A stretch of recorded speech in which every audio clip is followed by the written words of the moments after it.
నాకు 12 బిగాల పట్టెవలెయ్యాలి మత్త కొలిపేటి మాక పిల్లలు సంచాన బోనాలున్నాయి చవిడిగా దెబ్బలున్నాయి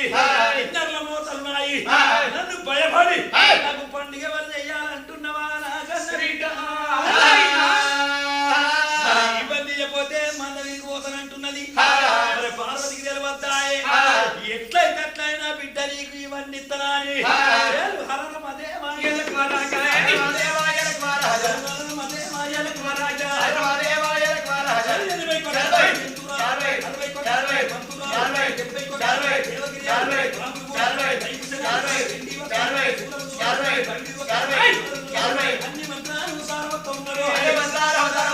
శంకరుడి దగ్గర ఎన్ని యంత్రాలు మంత్రాలు లేవా అన్ని యంత్రాలు మంత్రాలు దారవోసిండు